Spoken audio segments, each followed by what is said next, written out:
استاد همین حکومت طاغوتی تاجیکستان برای شما معلوم البته اگر ما بر ضد همین حکومت طاغوتی ظالم تاجیکستان با جنگ برخیزیم یا که کشته شویم یا که کسی را از حکومت تاجیکستان بکشیم استاد حکم همین چی باشه؟ برادر عزیز، من قبلا در این مورد صحبت کرده بودم که این که انسان در مقابل یک حکومتی که حالا با او مخالفت داره، با او مشکل داره، بعضی از قوانینش، بعضی از اعمالی که انجام میده مخالف با قرآن و سنت و با احکام دین است، به این شکل بلند شدن، قیام کردن، جنگ کردن، این جایز نیست. این سبب ایجاد هرج و مرج میشه. ببینید مثلا الان شما برید در شهر خودتون مثلا بلند بشید 4 تا پلیس رو مثلا بکشید. خب همین پلیس ها کیا هستن؟ پسر عمه شما هستن، پسر دایی شما هستن، پسر خاله شما هستن، قوم خویش شما هستن، دور و نزدیک، به خاطر یک لقمه نانی رفتن در پلیس کار کردن. درست است یا نه؟ بله استاد. بله. الان شما بیاید اینا رو بکشید، چی میشه؟ دولت میاد شما رو میگیره میبره میندازه زندان. دولت میاد میبره شما رو میندازه زندان، برای تو مثلا 20 سال 30 سال زندانی میکشه. بعدش یک هرج و مرج و یک به اصطلاح گدودی در اون منطقه به وجود میاد. یعنی نتیجه این کار چی است؟ خیلی از جوانهای ما اعمالی انجام میدن بدون بررسی، بدون تفکر، بدون تعقل که نتیجه عکس داره. متوجه هستید؟ جنگ کردن، قیام کردن، جهاد کردن بر اساس فتوای علما، بر اساس یک نظم، بر اساس یک امیر، بر اساس یک اعمال سنجیده صورت میگیره. نه اینکه هر کس در هر گوشه بلند شه، هر کسی که پیش آمد بکشه بگه الله اکبر من جهاد میکنم. این سبب میشه که در یک جامعه ناامنی، هرج و مرج ایجاد بشه و وقتی که هرج و مرج ایجاد شد همه از این هرج و مرج سوء استفاده میکنن و بزرگترین ضرر به کی میرسه؟ به عموم مردم میرسه. مثلا در زمان جنگ‌های داخلی در تاجیکستان، درست است؟ در اون زمان به چقدر زنها تجاوز شد، چقدر خانه‌ها آتش کشیده شد. اکثر این اعمال رو کیا انجام میدادن؟ کسانی بودن که از این وضعیت سوء استفاده میکردن، از وضعیت جنگ سوء استفاده میکردن. خاصا در سالهای اول بعضی از این کمونیستا، بعضی از اقوامی که مثلا با تاجیکا دشمن بودن می اومدن خانه‌هاشون آتش می‌زدن، تجاوز می‌کردن، مالشون رو غارت می‌کردن. چون در یک جامعه وقتی که شیرازه حکومت از هم پاشید، امنیت از هم پاشید، بعد هر کسی از هر فرصت استفاده میکنه به نفع خودش.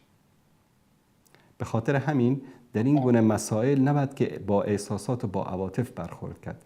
که مثلا امروز شما تصور بکنید مثلا تحریک کردن به یک جوان تاجیک، گفتن که برو در استانبول مثلا خودتو در یک کلیسای منفجر بکن که اونجا کافرها هستن، اونها رو میکشی، فلان میشه، این میشه. رفت یک جوان احمق این کارو کرد. نتیجه چه شد؟ آمریکا سقوط کرد، اسرائیل از بین رفت، کفار نابود شدن. این برنامه یعنی منظم این رو بررسی کرده بودن که با این کارشون به تاجیکا ضربه بزنن. چی شد؟ در ترکیه 10 ها بلکه 100 ها مدارس دینی تاجیکا بودن. تاجیکا آزادانه بدون ویزا می اومدن اینجا درس می خواندن، درس دینی می خواندن. همه اینا رو بستن. ویزا هم برای تاجیکا الان نمیدن. ورود تاجیکا هم ممنوع شده، غیر از این که باید ویزا بگیرد، روادید رسمی بگیرد. یعنی این کار احمقانه یک جوان آیا به ضرر تاجیکای دیندار تمام شد یا به نفعشون؟ به ضرر تمام شد. یا کاری که در روسیه صورت گرفت، مثلا 3 تا جوان رفتن همون کار رو کردن، به ضرر مسلمان های تاجیک در روسیه تمام شد یا به نفعشون؟ به ضرر چند میلیون. به ضرر چند میلیون. به خاطر همین فریب این گروه های تکفیری که در تلگرام و در سوشل میدیا جوانها رو فریب میدن و بیایید اینو بکنید، برو اونجا خودتو منفجر کن، اینو بکش، اینو بزن، فریب اینها رو نخورید. ما باید جامعه رو بسازیم، ما باید جامعه رو بیدار بکنیم، ما باید دینداری، سطح سواد دینی جامعه رو بالا ببریم. امروز به جایی که یک جوان دیندار تاجیک بره خودش رو منفجر بکنه، بکشه، بره یک کانال یوتیوب درست بکنه، مردم رو به سوی دین دعوت بکنه. زندگی کردن در سایه دین خیلی مشکل تر است در این زمان از کشته شدن در راه دین. کشته شدن در راه دین خیلی آسان است، برو خودتو بکش. اما زندگی کردن به خاطر دین، زندگی کردن به خاطر دعوت، زندگی کردن به خاطر بیداری مردم، این خیلی مشکل تر است. بله استاد مقصد ما یعنی حاضر همه مردم مخالفای حکومت تاجیکستان اگر بگیریم، مخالفای حکومت تاجیکستان اگر یگان همه گروه جمع شوند و جوانو را جمع کنانین مخالفا اکنون ظاهری وایو را ما میبینیم چیزی که گپ میزنن یگان گپ خطا یا که برزید یگان قانون نگفته ایسان. اگر پای همه مبارزه ما جمع شیم و برزید حکومت مبارزه بریم اگر چی. در این مورد هم قبلا من صحبت کردم. خیلی از این گروهایی که امروز به نام اپوزیسیون یا مخالفین دولت تاجیکستان هستند یک شلغم شوربایی درست کردن. شلغم شوربا رو میدانید؟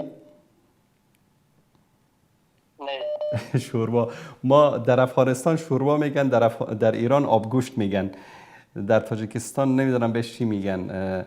یک غذایی هست مثلا کرتاشکرت، سبزیرت، شلغم، هر چیز. فهمیدیم شلغم شوربا ساده‌تر میفهمونده. همین هر چیز داخل این میندازن، آبم میندازن، بعد این یک غذا درست میشود. درست؟ بله بله. خیلی از این اپوزیسیون تاجیکستان همین رقم است. در بینش رافیزی هست، در بینش سیکولار هست، در بینش بیدین هست، در بینش از هر دین و مذهبی هست. همه اینها چی میگن؟ ما میخواییم در تاجیکستان یک حکومت دموکراتیک بیاریم. درست؟ بله. خب بله. فردا همین گروه آمد در تاجیکستان، پیروز شد، حکومت رو به دستش گرفت. اون رافیزی میگه حق من رو بده، اون لیبرال میگه حق من رو بده، اون ملحد میگه حق من رو بده، اون دموکرات میگه حق من رو بده. توی بیچاره سنی که حکومت اسلامی میخواستی، دین میخواستی، شریعت میخواستی، در بین اینها کسی به شما یک لنگه کفش حکومت رو هم نمیدن. متوجه هستید؟ به خاطر همین در کنار گروه‌هایی باید انسان بایستد که هدفشان معلوم باشد، منهجشان معلوم باشد، نظام اساسیشان معلوم باشد، هدفشان واضح باشد. این که نه از هر گروهی بیان در داخل اونها وجود داشته باشد بعد بگد که ما یک دموکراسی میخوایم در تاجیکستان. این نمیشه. اینا فقط از احساسات جوانانی مثل شما استفاده میکنند. در آخر اولین قربانی هم شما خواهید بود. بله. تشکر از شما برادر عزیز. سلامت باشید دوستان. زنده باشید. خدا نگهدار شما. مثل حزب نهضت،